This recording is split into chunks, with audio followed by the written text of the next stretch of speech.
پٹے باندھ لو اور سنو.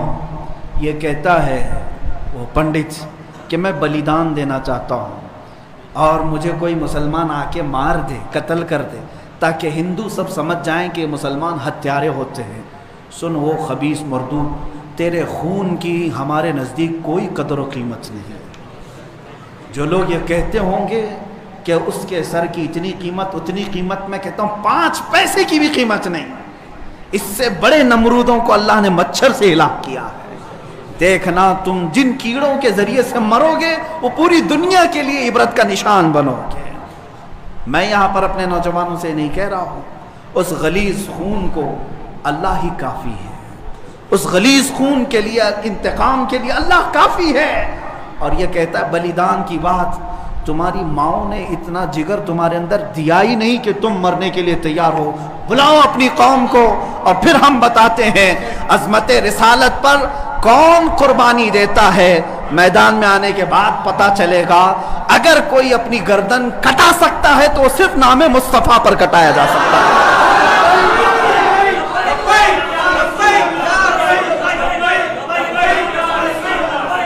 حسن یوسف پہ کٹی مصر میں انگشت زنا، سر کٹاتے ہیں تیرے نام پہ مردان عرب. وہ صحابہ کٹاتے تھے اور بتاتے تھے.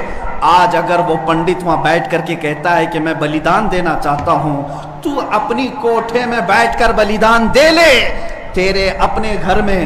لیکن میں جانتا ہوں کہ 1 لاکھ کیا، ابھی اگر میں ہندوستان کے نوجوانوں کو آواز دے دوں تو پوری دلی کی سرزمین بھر جائے گی. انشاءاللہ العزیز سارے نوجوانوں کے سر بھی وہاں پر لہرائیں گے. میں انشاءاللہ عنقریب اعلان کرنے والا ہوں کہ اے نوجوانوں، کیا تم میری اس بات پر لبیک کہتے ہو کہ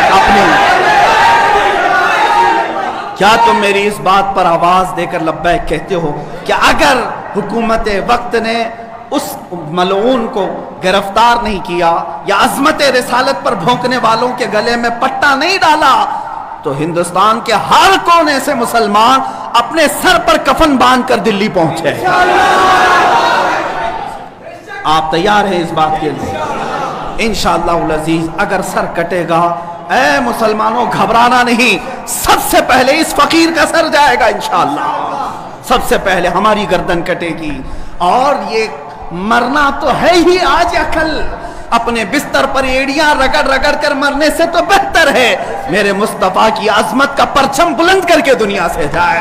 اس لیے کہ فرشتے بھی ہماری لاشوں کے استقبال کے لیے تیار، فرشتے بھی ہماری لاشوں کے استقبال کے لیے تیار ہوں. اس لیے کہ فرشتے بھی یہ کہیں گے یہ عام آدمی کی لاش نہیں آ رہی ہے، میرے نبی پاک پر اپنا خون نچھاور کرنے والا آ رہا ہے. اور انشاءاللہ العزیز انشاءاللہ وہ پنڈت اپنے بزدلوں کو جمع کرنے کی کوشش کر رہا ہے. اور ابھی میں نے دیکھا ایک ویڈیو نشر کر کے وہ کہتا ہے ہندو بھائیوں سے میں کہتا ہوں کہ تم اپنی قربانی کے لیے تیار ہو جاؤ. کیوں زہر پھیلا رہے ہو؟ کیوں زہر پھیلا رہے ہو ہندوستان میں؟ ہم نے کبھی لڑنے کا یا جہاد کا اعلان نہیں کیا. اب تک ہمارے کسی عالم نے اعلان نہیں کیا. امن کے ساتھ رہنے کی تلقین اسلام نے بھی دی ہے. حضور نے خود فرمایا ہے جنگ کی تمنا مت کرو، جنگ کی لا تتمنوا لقاء عدوکم. میرے آقا فرماتے ہیں دشمنوں سے مٹبھیڑ کرنے کا، جنگ کرنے کا ارادہ مت کرنا، تمنا مت کرنا. ہاں اگر ان کی طرف سے آ جائے تو پھر قدم بھی پیچھے مت لینا، پھر قدم پیچھے نہیں لینا. اس وقت پھر تم سمجھ لینا تمہارے ساتھ کون ہوگا. پرائم منسٹر آئے گا، ہوم منسٹر آئے گا، سی ایم آئے گا، یہ سب اسی کوٹھے کے لوگ ہیں. اے مسلمانوں فخر کے ساتھ آنا، تمہارے ساتھ کوئی اہل سیاست نہیں آئے گا. تمہارے پیٹھ پیچھے رسول اللہ کی ذات ہوگی اور تمہارے سر پر اللہ رب العزت کی عنایت ہوگی. اللہ اور اس کے رسول کے بھروسے پر ہم جائیں گے انشاءاللہ. اور یاد رکھنا یہ صرف جذبات کی باتیں نہیں، جوش کی باتیں نہیں. میں اپنا ایک پیغام ریکارڈ کرنا چاہتا ہوں. اگر اس ملعون اور اس خبیث نمرود کی اولاد تک میری یہ بات پہنچ سکتی ہے تو پہنچا دی جائے.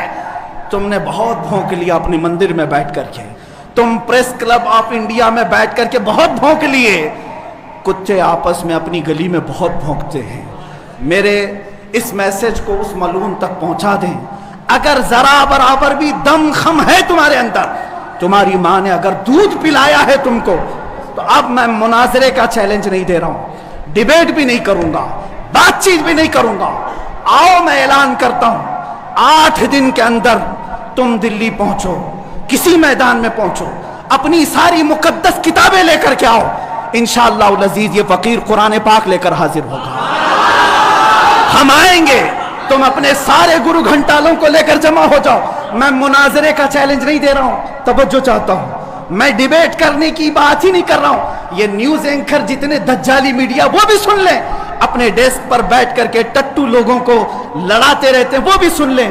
قرآن، اسلام، رسول کی ذات پر حملے کرانے کے لیے زرخرید لوگوں کو بٹھاتے ہیں، وہ بھی سارے نیوز اینکر، یہ پنڈت سب جمع ہو جائے میدان میں، یہ فقیر قادری حاضر ہوگا، ایک بڑی آگ جلائی جائے، آگ لگائی جائے۔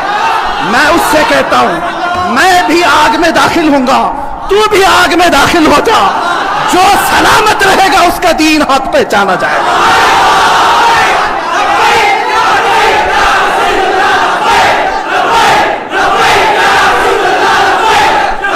بہت ہو گیا اے مسلمانوں، بہت ہو گیا احتجاج، بہت ہو گئے پروٹیسٹ، بہت ہو گئے ان سے مطالبے کرنا کہ اس کو گرفتار کرو، اس کا سر چاہیے۔ آؤ آج آر پار کی بات کر لیتے ہیں۔ زمانہ گزر گیا، 800 سال ہو گئے، سرکار غریب نواز کو بھی یہی چیلنج کیا گیا تھا۔ معین الدین حسن چشتی نے ہند میں یہ بتایا تھا کہ جو نبی کا غلام ہوگا وہ آگ میں بھی کود جائے گا۔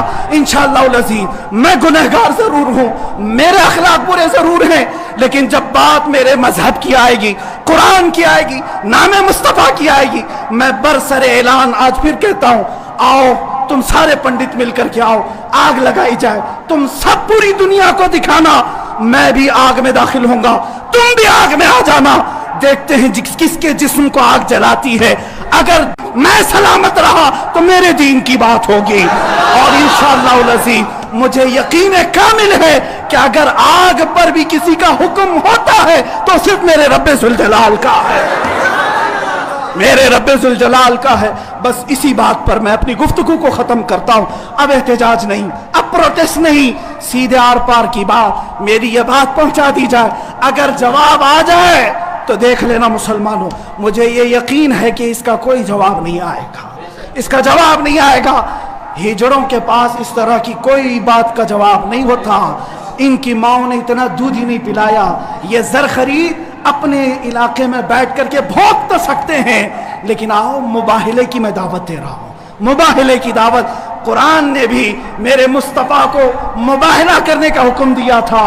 جب عیسائیوں نے بہت باتیں کی تو رب تعالیٰ نے فرمایا اے رسول فَقُلْ تَعَالَوْا نَدْعُ أَبْنَاءَنَا وَأَبْنَاءَكُمْ وَنِسَاءَنَا وَنِسَاءَكُمْ وَأَنفُسَنَا وَأَنفُسَكُمْ ثُمَّ نَبْتَهِلْ فَنَجْعَلْ لَعْنَةَ اللَّهِ عَلَى الْكَاذِبِينَ۔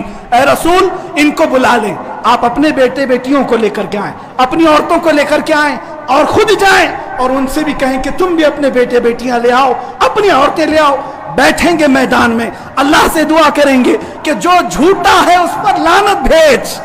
اتنا ہی میرے آقا کو حکم آیا تھا۔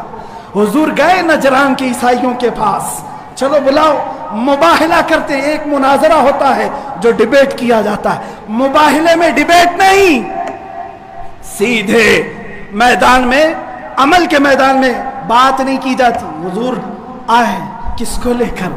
سیدہ کائنات فاطمۃ الزہرا، حسن مجتبی کو، حسین اعظم کو، مولا علی کرم اللہ وجہہ کریم کو، 5 لوگ آئے تھے۔ نجران کے عیسائیوں نے پہلے تو مان لیا تھا چیلنج، جب یہ نورانی چہرے دیکھے تو عیسائیوں کے ایک بوڑھے پادری نے کہا اے نادانو، کس کو تم نے مباہلے کے لیے بلا لیا؟ اگر اس رسول نے ہاتھ اٹھا دیا تو قیامت تک تمہاری نسلیں باقی نہیں رہیں گی۔ اور مجھے میرے مصطفیٰ کے اس مباہلے کی برکت سے یقین ہے، لیکن میرے مصطفیٰ کی نسبت میرے ساتھ موجود ہے، میرے پیر و مرشد کی نسبت میرے لیے کافی ہے۔